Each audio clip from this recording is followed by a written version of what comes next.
Yes, so in this video we'll be discussing the profit variances. Now before we start the profit variances, understand one thing, that profit is not an independent department. Like the way we have a cost department, like the way we have a sales department or a cost team and a sales team, you cannot have a profit team, because profit is a function of sales and cost, which means the profits are going to be impacted with the efficiency or otherwise of the sales team, and the profits will also be impacted with the efficiency or otherwise of the cost team. So my parent profit variance is split as due to sales team or due to sales reasons and due to cost reasons. That is the concept of profit variances. Now moving on, the parent profit variance is classified as budgeted profit minus my actual profit.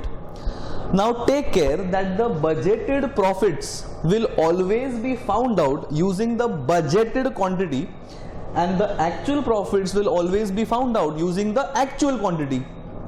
Now I have always told that my cost variances are always found out for the actual level. Note that we always had a standard, then we prepared a revised standard basis the actual quantity, and then we had the actuals for the actual quantity. That is called simply bringing the standards as per the actuals level.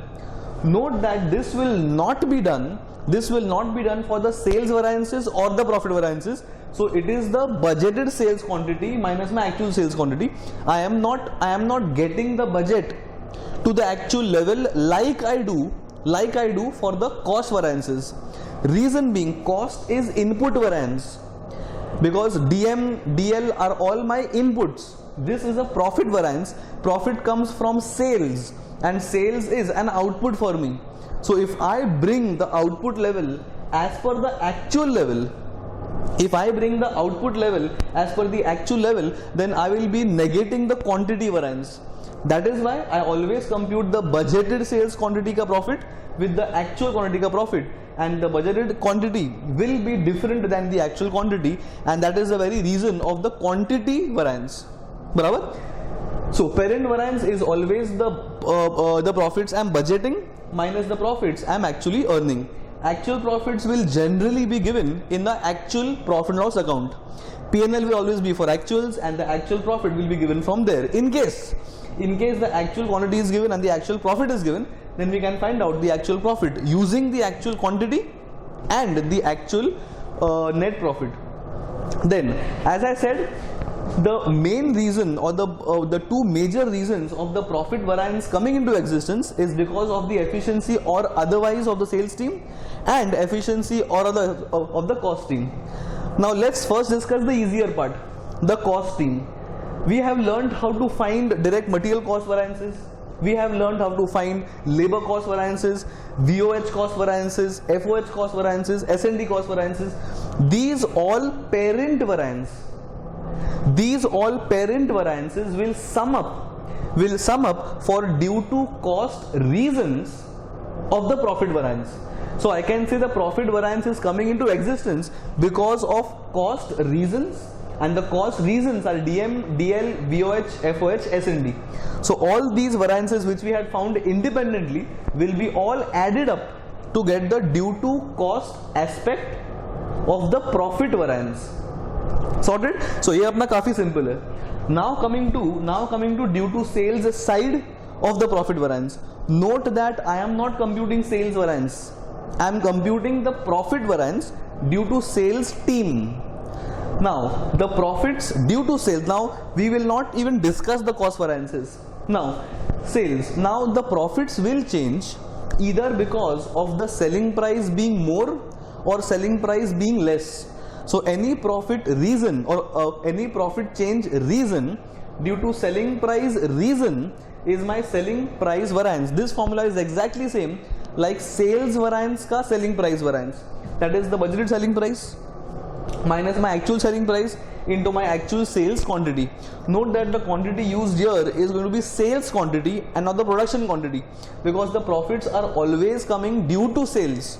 So standard selling price less my actual selling price into my actual sales quantity is my one reason of the profit changing due to sales team, and within the sales team due to selling price. Barabar? Now profits may also change because of the sales volume. So we have a profit volume variance. Now note that this is not a sales volume variance. As I said, I am not computing the sales variances. I am computing profit variances due to sales reason. So the quantity minus my quantity into my standard net profit per unit and not selling price. If I use selling price per unit, then I will find the sales volume variances. This would be the change in the sales value due to quantity. Here this is the change in the net profit due to quantity. Why am I using net profit? Because the parent variance or the subject matter is profit variances, so I will use net profit here. And then if you observe the rest of the chart will be exactly like my sales value chart variances, just that the selling price will be replaced by the net profit per unit.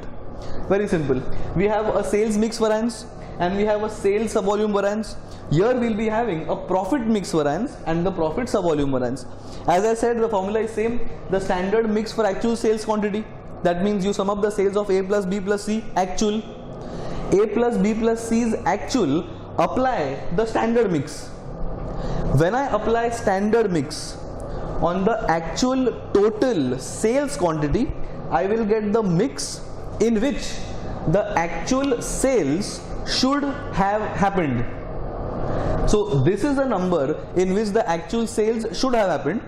This is the actual sales quantity, and into my respective net profit per unit is going to be the profit mix variance. Here I will get the change in the profits due to me changing my sales mix ratio. So if I thought to sell in the ratio of 2:2:1, that is A, B, C, F, G in 2:2:1, but if I have sold in the ratio of 1:2:2 or 2:1:2, whatever it is, whatever profits are changing because of me changing the output mix will be captured here. Note that the formula is the same.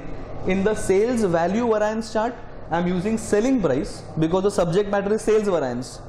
Here the subject matter is profit variance. So I find my net profit per unit, or I use the net profit instead of selling price. That's the mix variance. Coming to there in the sales value, we had a sales sub-volume variance. Here we will have a profit sub-volume variance. Formula is the same. Total standard sales quantity, that is A plus B plus C total sales, minus A plus B plus C actual total sales. This bracket will give me A plus B plus C's total sales difference in case of volume. So if this is A plus B plus C's total difference, neither can I use A's net profit, nor can I use B's net profit, nor can I use C's net profit, because this profit or this quantity rather is made up of A plus B plus C. So I should use the standard average, the standard weighted average selling net profit to get the variance. So this is my A plus B plus C's difference. I can't use A's or B's or C's net profit, so I find the weighted average standard net profit. There in the sales variance chart, the thing used here is selling price. Here we are replacing it with net profit.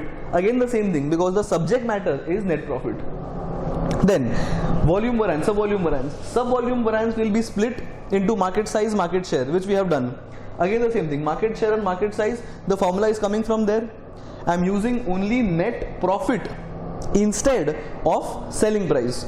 So we use the budgeted share less actual share into weighted average standard price. Sorry, weighted average standard net profit per unit. There I was using selling price. My market share variance. Then my market size variance is the market size budgeted minus my actual market size. This will give me the difference in the market. Since I'm doing company variances, it is the market size difference into my company's budgeted share, 10%, 20%, 30% as the case is. So apply the share I was budgeting on the market size difference, and this will be again into weighted average net profit per unit. Why am I using average net profit? Because these two variances are coming from profit sub volume, and the profit sub volume variances is using the weighted average standard net profit, which means any split of this parent variance is going to use obviously the weighted average standard net profit as well.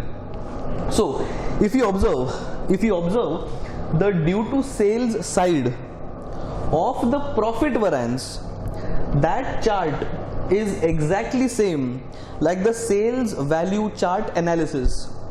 This variance is exactly same formula, and sparing this variance, if you spare this variance, all other variances have only replaced selling price with net profit.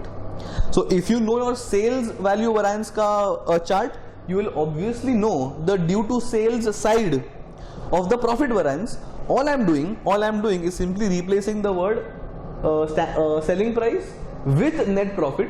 Reason being, this is a profit variance chart. So this is the due to sales aspect or due to sales reason of the change in the profits, and this is the due to cost reasons because of change in the profits. When I add the summation of due to cost reasons with the summation of due to sales reasons, I will get the total parent profit variance. So in questions we may ask to reconcile this. So we can find this profit, the profits I'm budgeting with the actual profits. This is a parent variance, and due to cost and due to sales are the two analyses of the parent variance. So if you add due to sales variance of profit like variance plus due to cost variance of the profits, these two variances will sum up to the parent profit variance, that is the profits I am budgeting with the profits I actually earned. Last thing, the profits I am budgeting will always come from the quantity I am budgeting to sell, not produce, and the actual profits generally will be given in a profit loss account. And if we have made a profit loss account, that will obviously be for the actuals, so actuals will come from your budget. I'll find out, and these two are the two reasons or analysis of the parent profit variance. Thank you.